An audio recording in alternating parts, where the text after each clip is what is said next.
There are so many fascinating things that I cannot wait to share with you today. But these are the three things I think you ought to know. The United States is the richest country in the world, but suddenly 42 million people there may have to go without food because of a government shutdown. I'll explain. Is the woman who won the Nobel Peace Prize actually advocating for war against her own people? Okay. I'm going to let you hear what she says. And U.S. Black Hawk helicopters appear in Pokrovsk. It looks like some type of daring rescue mission. How did it go? I'm going to show you. It's creepy. All this right here on the Sanchez Effect. Let's do this. Hi, everybody. I'm Rick Sanchez. And there's trouble right here in River City. By the way, that song that everybody in America knows is about a con man. Just saying. So what's going on? Here's what I'm trying to say. The U.S. government has now been shut down for weeks and weeks, right? And while it's been bad and it's been spooking the hell out of the macro types, you know, the people on Wall Street and politicians and people who buy crypto and stuff like that, because it's kind of forced the markets all down. Most Americans haven't really felt it as much as you might think until now. Because on top of federal workers having their paychecks delayed, there's now about 42 million Americans who are going to have to go without food. And 1.3 million active duty U.S. soldiers who are not going to be getting a paycheck. And if that isn't bad enough, Thanksgiving is just around the corner. That's the busiest travel time of the year in the United States. It's expected that because so many airport workers are staying home, airports are going to turn into disaster zones. So says Vice President J.D. Vance, not Rick Sanchez. Now, all of this that is happening because federal subsidies for the poor that are in the books established by Congress, for example, for the poor and for the military and for airport workers are shut off. And you know what else happens when something like this happens, these government shutdowns, and the people start to really feel it? The president's approval numbers go down. President Donald Trump's approval rating among Americans has just hit an all-time low, with polls showing him almost in Biden territory at around 40%. And one poll actually has him around, look at this, 39%.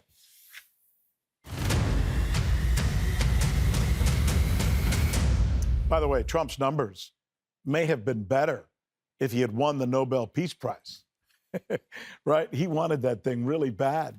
Pretty much told everybody, I really want that award, right? Anybody who would listen. Even got his friend, Bibi Netanyahu, to nominate him. Can you imagine? But the committee went in another direction. They gave it to a woman who's an anti-government activist in Venezuela. And in doing so, they took sides in the governing of Venezuela, essentially politicizing what is supposed to be an unbiased process. Here she is. Put her up. There you go. That's her. That is Maria Corina Machado, the woman presumably hailed for her efforts to bring peace to her country. Just how peaceful is she? Well, get this.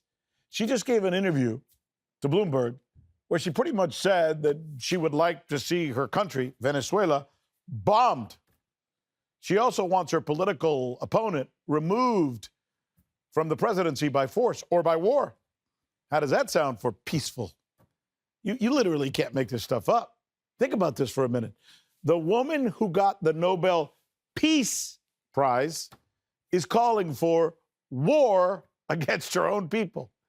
Here she is on Bloomberg being asked if she backs the United States' threatened military invasion of her country. The increase in pressure and the escalation that's taking place is the only way to force Maduro to understand that it's time to go. Unbelievable. Venezuela, by the way, is a country with a ton of hydrocarbon resources that Donald Trump would love to get his hands on. And that, by the way, let's not kid ourselves. That's the real reason for the aggression toward Venezuela and the lack of respect toward its president. By the way, when it comes to another two individuals and Donald Trump's respect, it's different. Russia's Vladimir Putin, China's Xi Jinping. There appears to be a whole lot of respect when it comes to those two leaders from Donald Trump. How do I know this? How do we know that Donald Trump respects Mr. Putin and Mr. Xi? We know this because he just gave an interview to a deep state flock corporate media tool, Anchorette, who I worked with, by the way, and I know very well, from CBS News. He pretty much told her what I just said. Here it is. Here he is for himself. Who's tougher to deal with, Vladimir Putin or Xi Jinping? Both tough, both smart, both, look, they're both very strong leaders. These are people not to be toyed with. These are people you have to take very serious. They're not walking in saying, oh, isn't it a beautiful day? Look how beautiful the sun is shining. It's so nice. These are serious people. These are people that are tough, smart leaders. Let's move to Ukraine, because there are some really weird things happening in Ukraine, especially in Odessa. It makes me feel terrible for the people who live there. The mayor was recently removed because he once had a Russian passport, even though he says he didn't have a Russian passport. And then over the weekend, a nightclub there in Odessa was raided by police. Why? Because the young people there at this club were listening to a song that was being sung, are you ready for this? In Russian. It's just a popular song. And by the way, the majority of Odessans, they speak Russian. But let's suppose they didn't speak Russian, right? Who cares? It's a song. It wasn't a counter-revolutionary song. It wasn't really even a pro-Russia song. It was just a song, a popular song with, cool beat. I'm going to play it for you. But by the way, if you happen to be watching us inside Ukraine, where I'm sure we have hundreds of thousands of viewers, if not more, you might want to turn down the sound because I wouldn't want the language police breaking down your door.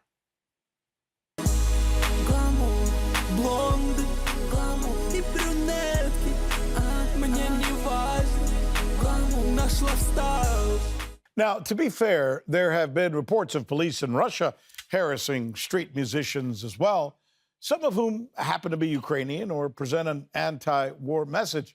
Many of them have been fined and asked to stop performing by what they call overzealous police officials, evidenced by the reporting that you see here. And it would be wrong for us not to acknowledge that in this report, because it's also a form of free speech violations. However, what is happening in Ukraine is much more government-sanctioned, if not actually institutionalized by the government. Government agents being sent into the streets of Russian-speaking areas, and agents being sent to a club because simply they played a song that's in Russian. That would be like the FBI agents in the United States busting into an Enrique Iglesias concert or a Gloria Estefan event simply because they're singing a song in Spanish. Could you imagine? The fact is that since 2014 U.S.-backed coup that removed a democratically elected president, many laws have been passed, institutionalized, restricting citizens from speaking any Russian, even though it, in many cases, is their primary language. No other country does that, not even Israel, which is the most repressive country in the world when it comes to the right of its Palestinian citizens. At least they're allowed to speak their own language. Now, here's some actual photos from Odessa. Take a look at this. Those are police officers raiding the Palladium nightclub. And by the way, the group that performs the song, they're not even Russian. They're from Belarus. The song is called Glamour.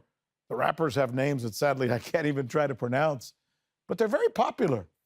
And I guess now they're also very outlawed. What do you think of that? Maybe the better question to ask is, what does that remind you of when people are arrested for what they think or for listening to music or speaking the wrong language? I don't know. Cambodia, 1975? Nazi Germany, 1939?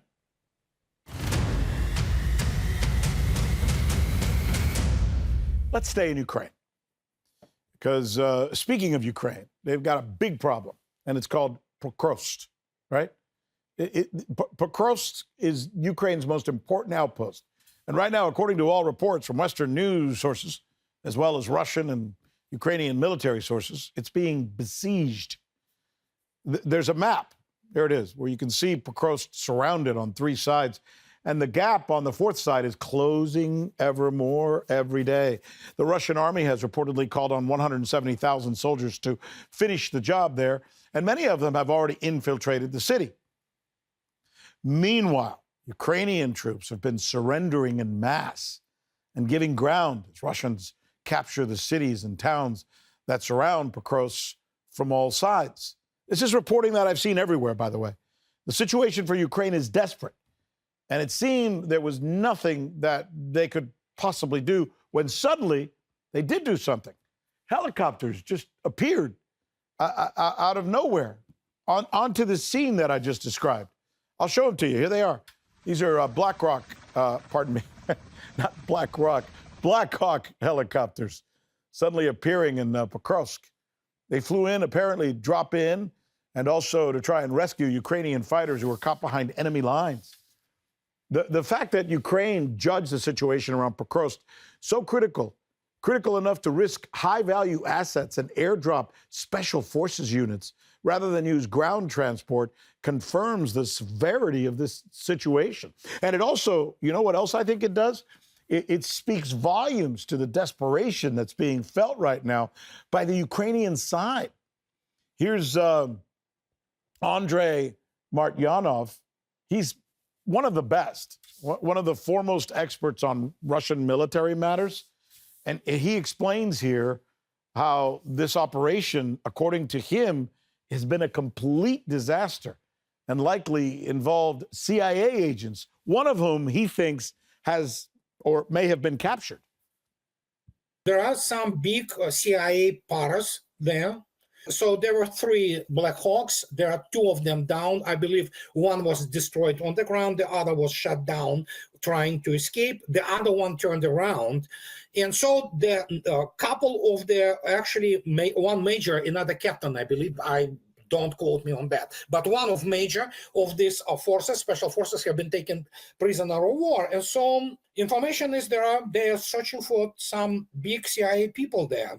The only way for these CIA people is to escape probably right now, because they are blocked, is probably towards Mirnograd if they somehow try to escape. If not, they will be either killed or captured. We don't know, by the way, if there are actual CIA agents there, if the CIA was directed, but we are getting a lot of brand new information. I was just moments ago texting with Colonel Doug McGregor, who was telling me what he's learned so far from this situation. Sounds fascinating, by the way. Here's another person I think is quite fascinating, Professor Glenn Diesen. He's one of the most respected geopolitical professors in Europe. He's also a podcaster. He's got a great podcast, by the way. Attracts hundreds of thousands of people. And he and I have gotten a chance to know each other over the last several months to talk about what we think about some of the things that are going on in the world. And he's good enough to join us now to take us through his thoughts on all of this material that's taking place right now. Professor, thanks so much for joining us. Well, thanks for the invitation. Boy, this thing in Pokrovsk is really crazy. In fact, I've just been told by my team, and I don't know if you can see it, Glenn, but we've got some video coming in. This video has been released by the Russian military. We have confirmed it's the real deal. These are some of those special forces agents or soldiers who would drop behind enemy lines by those helicopters, and they're basically being systematically taken out by drones. It's almost sad to see. You feel sorry for them because it's always hard to see any human life, being vanquished like this. But look at this. According to reports, and there it is. There's another one. There was a soldier. Obviously, we're not showing the moment of impact, but those are their last moments on Earth as they're being eliminated. According to Martyanov, almost all have been taken out. And according to Doug McGregor, who just sent me a text moments ago. Let me just make sure I quote properly. He says, yes, according to my sources, all the SOF soldiers, the Special Forces soldiers, were killed and all the Black Hawks were destroyed. Wow, that's a hell of a thing, isn't it? What's your take on this?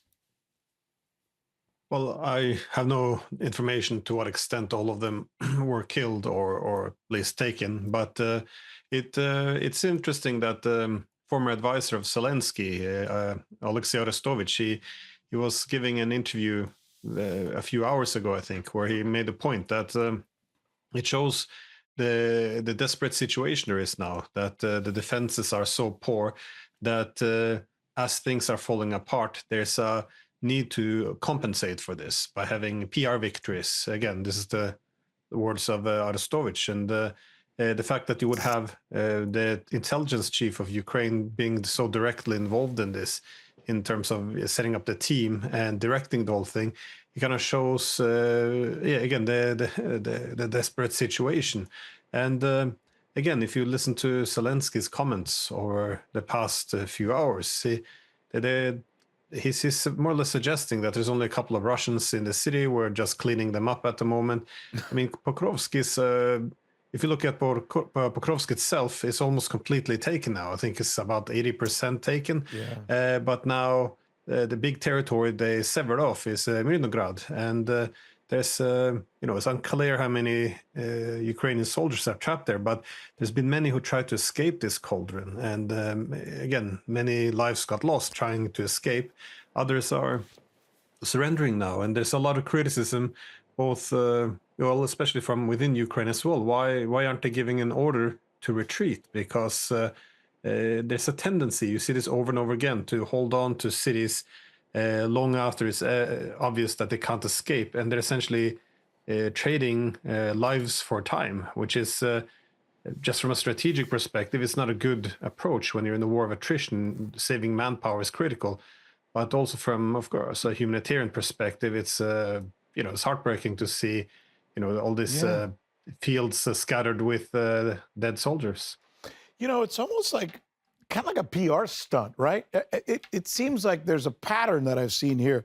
Saw it in Kursk, and I've seen it in other places where there's a lot of information. Because over the weekend, I started reading, I think it was Thursday or Friday, about what was going on in Pokrovsk.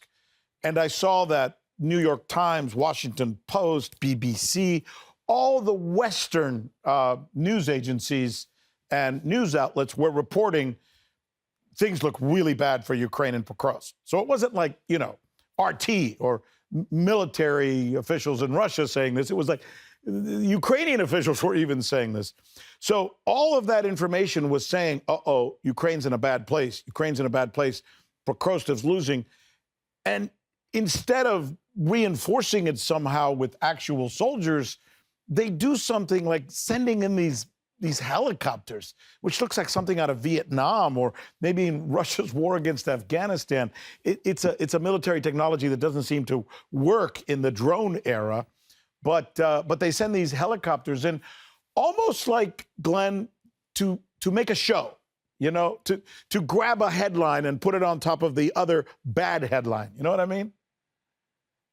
No, definitely, and I that's also why I agree with the assessment of Arestovich that this is it's a way of coping and the deflecting attention. But this is common. There's common tactics whenever there's something terrible defeats happening. Typically, for example, in the British media, they're quite good at this. Whenever the situation gets very dark, as it is in Pokrovsk now, suddenly you will have British newspapers running stories that there's a coup pending in Moscow, that the military has decided to get rid of President Putin. I mean, it's a way of deflecting to make sure that attention is not on the defeat. And to some extent, well, one can understand this, of course, because all the different variables in this war is connected. That is, if you have a humiliating defeat, then morale drops. Morale drops, harder to recruit. You're going to have more defections. More people will surrender. The fighting spirit will be gone. So you can see why some manipulations are pursued. But that being said, given that Ukraine has such a problem with manpower, it's, again, from a strategic perspective, it doesn't really make sense to hold on to these cities long after they're lost just because of the concern of the optics. And then I think the Russians are taking advantage of this because they're forming these cauldrons, and then Ukrainians can either go and try to prolong holding these cauldrons, but then by having fire control over supply lines, the attrition warfare is shifted further in Russia's advantage. So they're essentially letting Zelensky play this game of buying time in return for throwing away a lot of his men.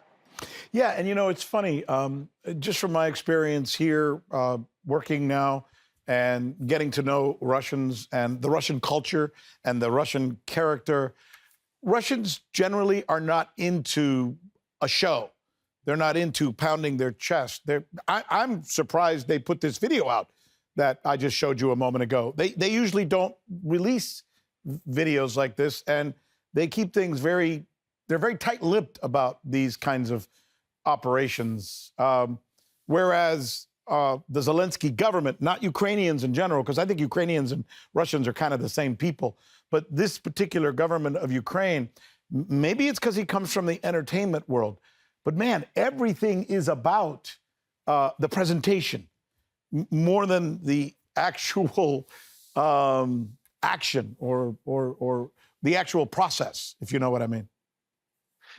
Well, the presentation has also been one of Zelensky's strengths as well as weaknesses. The strength is it's been quite successful in terms of drumming up support within the West. It's also good when he needs to get more funding or commitments from its Western partners. And of course, there's been a good amount of propaganda help to build him up. As we remember, he was made into this new Churchill after February of 2022, and but it's also a lot of showmanship, which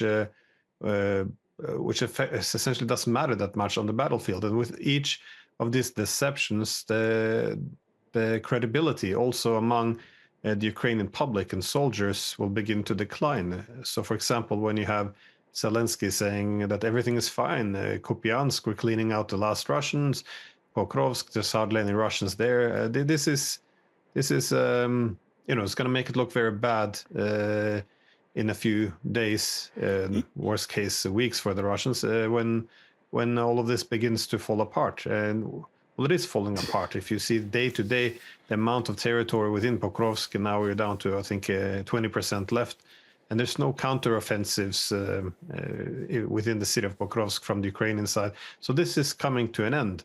Mirnograd, they might hold on for a while longer, but it is coming to an end, no matter how it's spun. And so I think this throwing away the credibility, this is, for those, I watched Kvartal 95 as well, the Ukrainian program where Zelensky was, I've seen his movies as well. Most of them were Russian movies though, but, he's a very entertaining guy. It's, but it's, I think the PR war is not the most important thing anymore. I think it can be useful, as I said, to gain funding and political support from allies. But beyond that, I think it's now becoming a bit of a burden, which is why there might be some pressure to have him replaced as well. And earlier on you mentioned Mayor of Odessa being pressured out. And this is apparently something you see, that his rivals are being purged, because once you have a good option or alternative Zelensky, then his partners as well, then primarily the United States, might look for a replacement to get out of Zelensky. Again, it's not confirmed, but there seems to be, seems to be becoming more of a liability than an asset at the moment. I read several reports about what you just said over the weekend as well. There are several reports out there, legitimate, credible reports, that he literally is going around and trying to remove anybody who he sees as a potential threat, or as you said, replacement to his government or to his power, in essence. That's a hell of a signal that he's sending, isn't it? Yeah, well, in the past, he was quite concerned about General Zaluzhny because Zaluzhny had acquired from battlefield some credibility among the Ukrainian public. So he was seen as the main rival. So he was shipped off but he was too powerful to knock off completely. So he was sent over to the United Kingdom instead as an ambassador. But it is a difficult political situation, and this kind of begs the question: what might break first? Because you have the military on the front lines it's just going from bad to worse. Yes. Economically, it's also going very poor. This is essentially why the Europeans are now considering legalizing the theft of these Russian sovereign funds. And of course, the political stability might collapse as well. That is, if again too much rests on the shoulders of Zelensky, then this could collapse as well. And you see this problem that once Ukraine now has this massive manpower shortage, how can you rescue the situation? Well, you can do more aggressive recruitment, that is to pull people off the street, but then you're going to have more of a social upheaval. More people are going to flee the country. Only the last 2 months was a report that in the British media of all places that 100,000 Ukrainians fled, young Ukrainians fled in 2 months out of Ukraine. So suddenly you don't have workers anymore, and they can't fill the military, the trenches. They can't keep the economy going. So things just spiraling very much out of control. You know, you and I make our living off of our credibility. Credibility is the most important thing that you sell, and the most important thing that I sell. If I tell stories that are not true on a regular basis, it's not like I don't make mistakes, and I'm sure I have, but I try not to. But if I constantly tell stories that are not true, eventually people will figure me out and say, don't watch that guy. He's an idiot. You know, he doesn't tell the truth, and he's constantly making things up. The reason I'm saying this is because I almost get a feeling that the Europeans with Zelensky are getting exactly what they deserve. Because as we just stated, he has done this time and time again, where he's played mind games, and tricks, and made a big show and created a presentation. And it turns out most of the time he says things that either aren't true or are exaggerated. But they keep reporting it like it's real. He said it, so it must be true, even though we know he said it in the past and it wasn't true. I kind of think the Europeans are in a sticky place right now because of that, because they've never called the guy. They call the Russians on everything, but they don't call him on anything. No, and it does remind me a bit about 2008 when they had the war in Georgia. There's anything that Saakashvili said was reported as reality, and the problem then is by being so uncritical, one puts the politicians, the media in the West, especially now in Europe, they put their entire credibility on that foreign leader telling the truth. So. No, I think it's they're throwing a lot of credibility away, and some of it's also been admitted. If you remember, back in early of 2022, you had all these stories coming out of Kiev that you had this ghost of Kiev, this one fighter pilots just shooting down tens of Russian jets. You had all these different stories which were very obviously fake. But later on, the British media kind of admitted, yeah, well, we kind of knew they were fake, but they needed a morale boost, so we went with it. So you're kind of already admitting then that it was nonsense. And also, I think the credibility is also, I think more Ukrainians are starting to question to what extent we're actually lying on their behalf, because everything is portrayed now as being sympathetic to the Ukrainians, but it's starting more and more to seem like all the narratives, the common denominator is always to sell the war to our public as a way of prolonging it. So, for example, all of this horrible recruitment tactics they have, this dragging young people off the streets, sending them to the front, it doesn't get any much place in the Western media, because once people, if they begin to become a bit critical of, wait, what are we actually doing here? Why are we supporting this? Perhaps we should engage in diplomacy instead. Maybe we should pick up the phone and call the Russians, see if we can put an end to this bloodshed instead of boycotting diplomacy. Well, you don't want this if your objective is to prolong it. So I think a lot of the empathy now towards the Ukrainians, it's starting to seem fake. And of all people, this was a comment made a few months ago by Yulia Tymoshenko.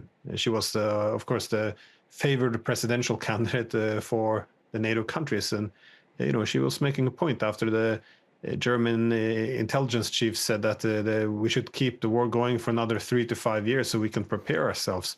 So she essentially recognized, well, that's our worst fear has been confirmed, that the Europeans are now using us to buy time for themselves. So I think, at the end of this war, I think we might end up in a situation where the Ukrainians are as angered at the Europeans as they are with the Russians.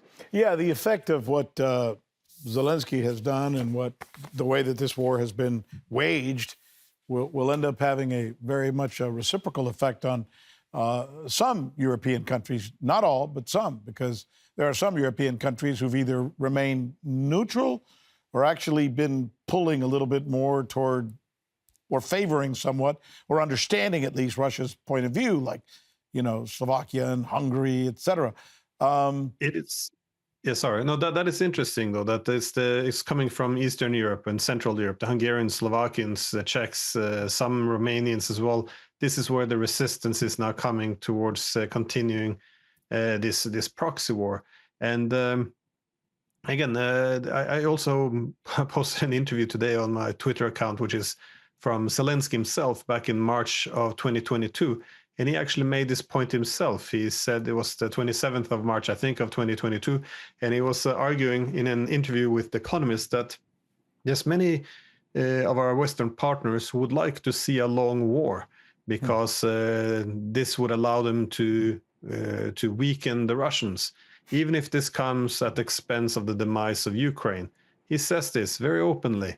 And this was, right before the UK and US was successful in terms of sabotaging the Istanbul peace agreement. So again, I'm a bit skeptical when I see all these narratives in the media, because if our point of departure was real sympathy for the Ukrainians, we would have an open discussion. What can restoring Ukraine's neutrality, ending NATO expansion assist towards this end? Is diplomacy a good thing or a bad thing if we want to? If really the interest of the Ukrainians are first, would sending more weapons actually help them, or just ensure that Ukraine is losing slower, losing more men, territory, and infrastructure?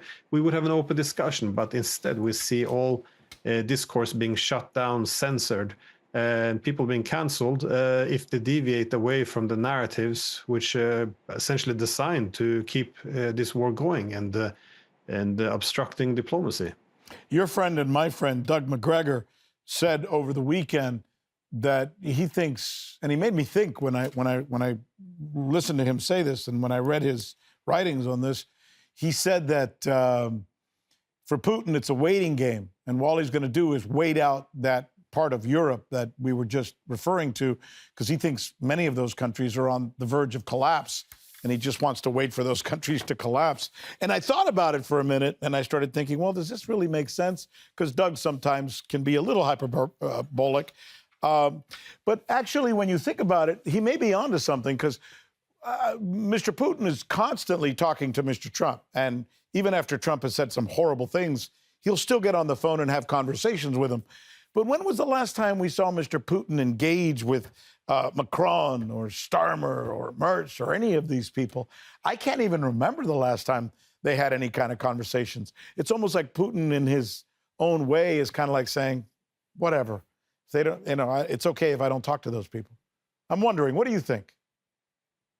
Well, there have been some efforts of engagement from the Europeans. As we remember, the Prime Minister of Hungary, Viktor Orban, he made some efforts for diplomacy where he traveled to Kiev, talked to Zelensky, then he went to Moscow to talk to Putin, see if there were any paths to a peaceful settlement. And when he got back to the EU, they actually punished him for this. Because he broke with the consensus, because we're going to isolate Russia. This was the main idea. And he was breaking ranks, so he had to be punished for diplomacy. I mean, but this is, again, where I mean that the narrative pushed by the media is becoming very, very dangerous, because as we watched hundreds of thousands of young men, both on the Ukrainian side and Russian side, perish over the past 3.5 years, a lot of these politicians, they see it as almost a moral achievement that they refuse to talk to the Russian side. I mean, if you pick up the phone, you can talk to the other side. You can mitigate some of the worst humanitarian consequences of this conflict, and ideally also possibly find a political pathway to end this war. Wouldn't this be a good thing? But instead, this is become a sign of virtue that we don't talk to the opponent, because our opponents are Hitler, they are evil. If we talk to them, that's appeasement. This is kind of the logic, and in order, it's quite a crazy logic to follow, and this requires a lot of narrative control, a lot of censorship, and a lot of propaganda. So I think, a lot of the media is playing a very destructive role towards this end. Yeah, thank God for people like you with your podcast, and mine in my own way, and what we try to do here, and my friend Tucker, who, speaking of Tucker, this weekend, Tucker unveiled an interview with Nick Fuentes. Because he did the interview with Nick Fuentes, and Tucker will tell you, I don't agree with everything Nick Fuentes said. And Tucker has always told me, I talk to people not because I agree with them, but sometimes because I disagree with them. But because Tucker did an interview with Nick Fuentes, he is getting lambasted right now in the United States. They are going after him, I mean, viciously. Especially the Zionists, who are neocons, are just literally attacking him left and right. And it's to your point, what you just said right now. You need to talk to everybody, whether they're your enemies or your friends. Conversation, dialogue is the beginning of finding solutions. Once you close that door, you're kind of in trouble.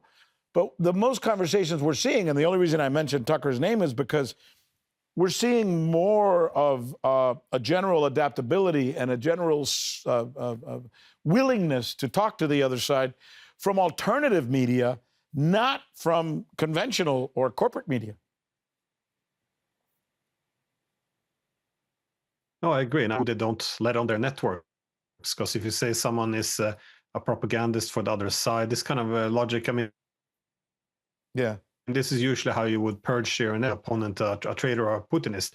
But what I started to notice was a lot of expert opinions, they're not allowed onto the networks because they essentially have their own conclusions. So, for example, on my show, I will frequently have people like George Beebe, was the former the director at the CIA for Russia analysis. I mean, is he a Putinist? I mean, that's a very, it's very far-fetched but he's recognizing that, in a strategy, you have to have an achievable goal, and you need to have, the means to achieve it. He says, whatever we're doing now, it's counterproductive. And also people like Jack Matlock, he made the point on my program that when him and Reagan decided to negotiate an end to the Cold War, the first thing they had to do is go to Washington and deal with the hawks there, because they didn't have the possibility to talk to Moscow without being questioned, whether or not they were patriotic enough. So they needed first to deal with the hawks in their own camp before they could go to the Russians. And he was making a point. How is that different from today? We're not allowed to even talk to the Russians, the politicians, academics, journalists, because you're seen as being some kind of a traitor. So, these are very interesting perspectives, experiences, and personalities. Why aren't these people in the media? And it's because they have their own conclusions. It's that, maybe Russia is not Nazi Germany. Putin isn't Hitler. They're not trying to restore the Soviet Union. The war wasn't necessarily unprovoked. So they're simply cut. And that's kind of what I was hoping to achieve, to get some more balance, because at the end of the day, this is not in our interest. If you're sitting here in Europe, this war is destroying our economy. It's with undermining the ability of Ukraine to survive as a nation. It's just a horror show on every level, and we might be moving towards a possible nuclear standoff if we continue to escalate. And so the idea that blindly obeying the NATO policies is in our interest, I think is a very, very flawed assumption. Yeah, I want to ask you about that. By the way, a program note for my team in the control room, Gene and Boris. If you could, I want to play again that sound from Martyanov with Danny Davis. Let me know when that's ready, and we'll play that. In the meantime, I'm sorry. Yeah, if you guys got that message, let me know. Let me know when it's ready, and we'll play it. Oh, it's ready. Okay. Here is. I don't know if you saw this, but I want to share it with our viewers. This is Martyanov's take on what just happened, and he describes the people involved here very rigidly, very affirmatively as CIA's agents, etc. Let's take a listen. There are some big CIA paras there. So there were 3 Black Hawks. There are 2 of them down. I believe one was destroyed on the ground. The other was shut down, trying to escape. The other one turned around. And so the couple of the, actually one major, another captain, I believe, don't quote me on that, but one of major of these forces, special forces, have been taken prisoner of war. And so information is they are searching for some big CIA people there. The only way for these CIA people is to escape, probably right now, because they are blocked, is probably towards Mirnograd if they somehow try to escape. If not, they will be either killed or captured. I don't know what happened, and I'm sure we'll find out as we go. Apparently, it did not go well. If that was a mission, I don't think it was a very successful mission. But the fact that CIA agents may have been involved and the people who were maybe piloting those Blackhawks were Americans, boy, that just is not a good look. It seems almost foolhardy and careless for the Trump administration to allow something like this to happen, if they even allowed it. Well, he should be more careful, I think, Trump, because again, he doesn't have all of Washington on his team in terms of if his objective is actually to divorce the U.S. more from this conflict. Mm-hmm. And also keep in mind that a huge concern for the Europeans is also that the U.S. will not just pull out of Ukraine, but then also pull out of Europe. Indeed, the U.S. has been reducing its presence in eastern and central parts of Europe already. So the key objective for the Europeans now is to keep the United States in Europe and in the conflict. So there's a lot of ways America can get pulled into this. So I think Trump should also be a bit cautious about the Hawks on his own side. But again, this. The deepening Western involvement, it is something that should concern everyone. As you and I spoke earlier about, recently the Russian intelligence services, FSB, they came out with a report saying that the attack on their nuclear deterrent back in June, that it was likely MI6 that was behind it. So the British, imagine during the Cold War, if this was a situation where we're launching missiles into each other's cities, it's at some point, the anger will boil over in Russia, but not just emotional. There is also going to be a recognition about the strategic necessity to restore its deterrent, that you can't simply have your adversaries, your American soldiers or contractors firing American missiles into Russian cities guided by American satellites and with the targeting of American generals in Germany. I mean, how long can this continue? There's not much more room for climbing up that escalation ladder before something goes terribly wrong. So, no, the fact that there's a possibility that, let's be honest, most likely some of Western intelligence services are involved in this. So no, I think we're walking down an extremely dangerous path. And in actuality, when you think about this, I mean, it's such the converse of what we're told. If you live in Europe, you're told that, for example, Vladimir Putin, Putin's another famous guy.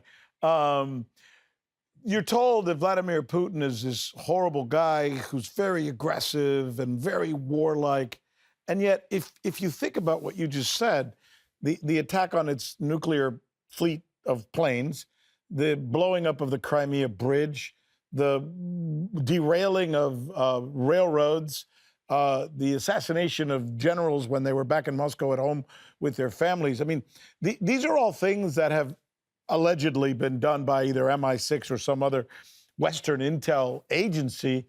And Mr. Putin or the Russians or whoever is the person who makes these decisions here in Russia, they've shown amazing restraint.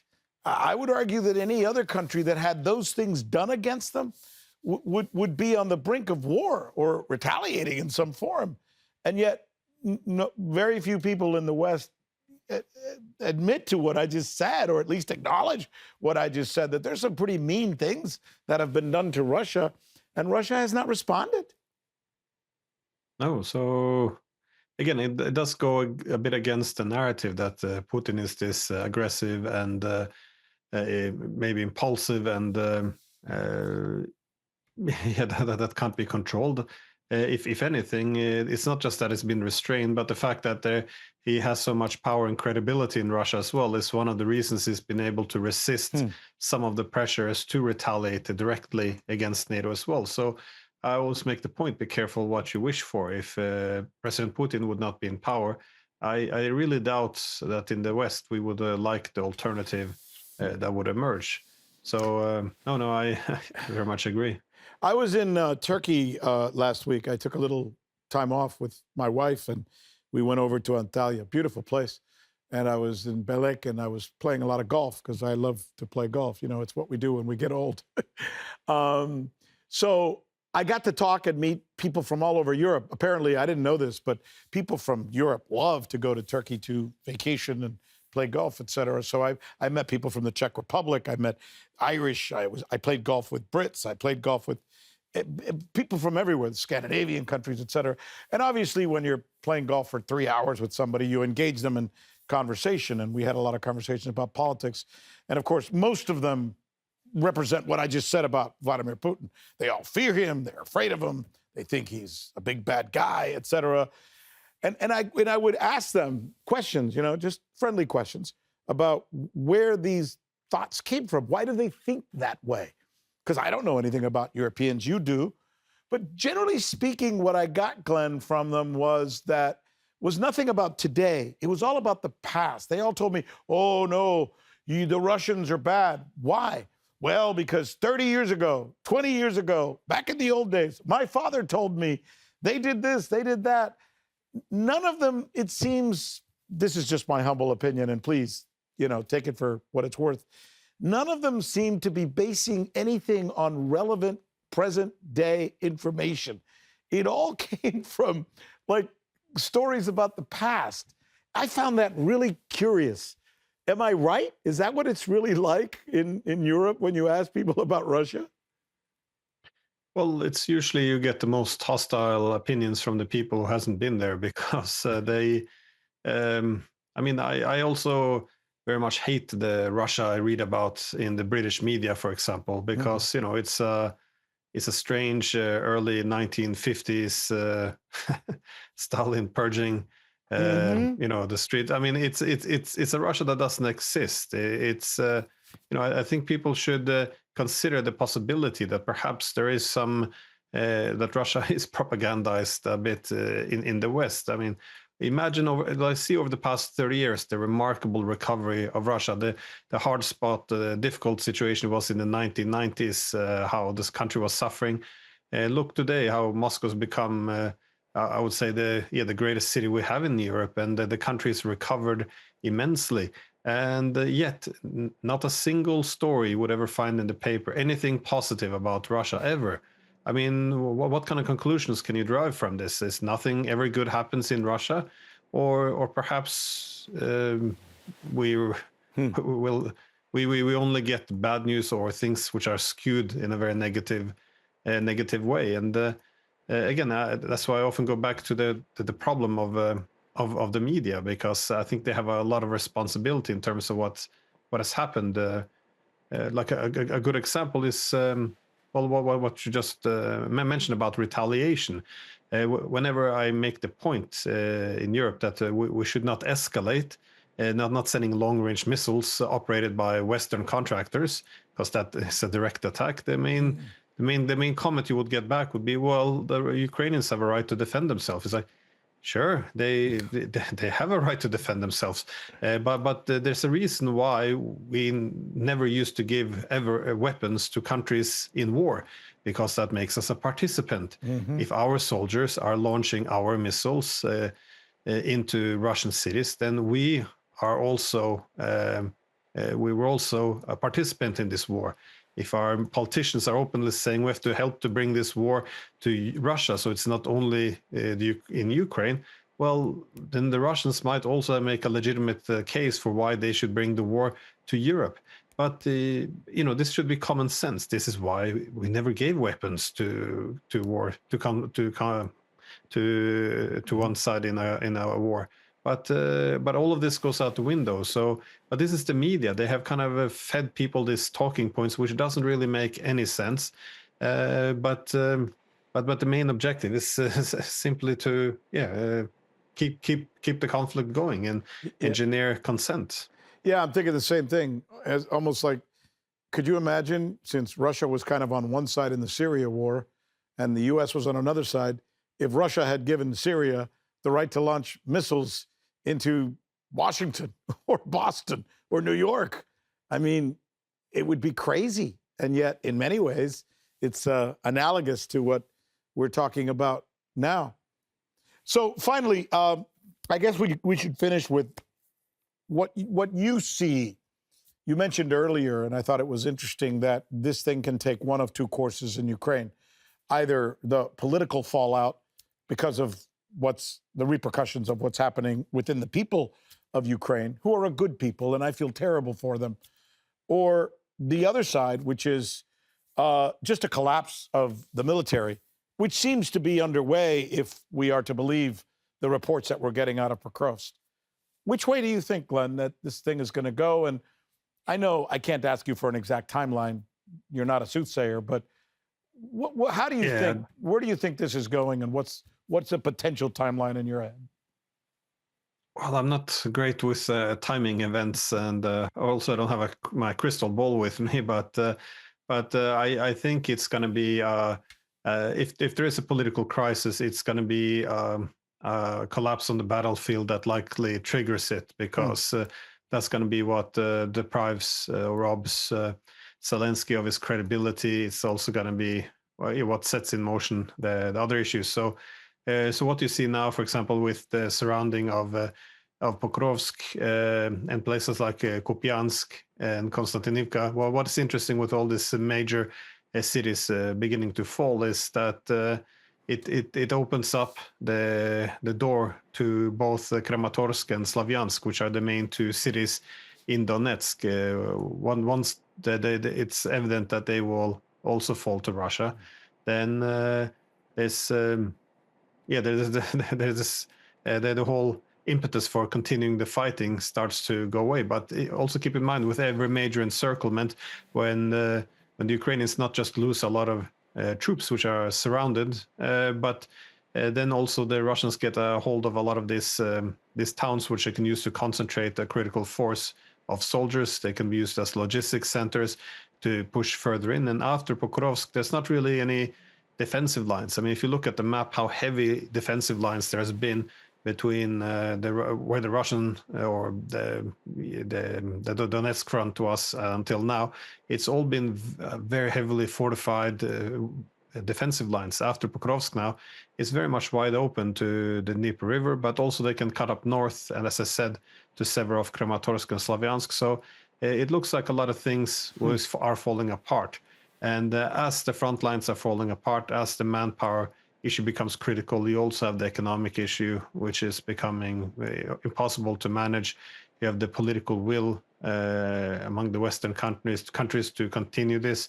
And at the end of the day, it just looks like there's no more ways to reverse this. At some point, it's going to be obvious that the best thing, not just for Ukraine, but also for the European countries, is to begin to pick up the phone and talk to the Russians and figure out how we can get out of this this spiral, because I think if we end up in a direct war, everyone will lose.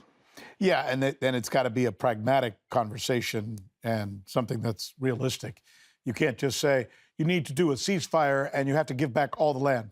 It's like, no. But that is it sounds like a joke, but this is what we see now. It's at the end of a conflict. For the Europeans, we lost this war, and now we want to dictate the capitulation of Russia in its victory. It doesn't really make any sense. Why are we still talking? I mean, things like putting an end to NATO expansion. This should already be on the table. Why? But no one's even discussing it. Instead, when they put forward this 12-point peace plan, it sounds like Russia has to capitulate. It addresses none of the Russian demands, none of them, and nothing about ending NATO's eastern expansion. It's nothing about restoring the right of the Russians in Russian speakers in Ukraine. It's just it's crazy. It's more or less for the Russians to apologize and walk away. It's a very strange document. It's almost like you and I are playing a game of tennis or a game of golf or a game of basketball or something, and you're beating me by 20 points and there's only 2 minutes left in the game. And then I say, okay, let's start over. It's like, no, I'm winning by 20 points and there's only a minute left in the match. So, it seems silly almost. But Glenn, you're such a delight. Thank you for taking the time to have this conversation. I'm sure our viewers all over the world, millions of them who are fans of yours, are delighted that you would come on and have this important conversation where we're able to break down some of the geopolitics that are taking place right now. And people can find you. Where would you like people to find you? And if they want to reach out to you, what would you say to them? Well, I have a Twitter account and also my YouTube channel, which is just my name, Glenn Diesen. So, please follow. And I try to bring on interesting guests. You mentioned McGregor. I will speak to him in half an hour. So tell him we were talking about him. His ears must have been ringing, as we like to say. Take care, my friend. Thank you, Professor. You're very kind to share your time and your wisdom with us. My pleasure. Thank you. And that's it for us. A quick reminder, by the way, that we love to hear what you have to say. So go over to my YouTube channel, Journalistically Speaking. I think somebody told me this weekend I should change the name to Rick Sanchez, that nobody's going to know what Journalistically Speaking is. I don't know. Boris, my producer, said that a while ago, too. But anyway, it's called Journalistically Speaking with Rick Sanchez. And there you can leave your comments. I read almost all of the comments. I'd be lying if I said all of them. There's so many comments. But please go in there and write what you think. I'd love to hear what you have to say, and we'll share them here on the show from time to time. Also on Rick Sanchez TV on Twitter or X, that thing is just blown up. There's tens of thousands of people engaging and watching the material that we put out there. So thanks for being with us. We'll be looking for you next time, right here on The Sanchez Effect. Adios.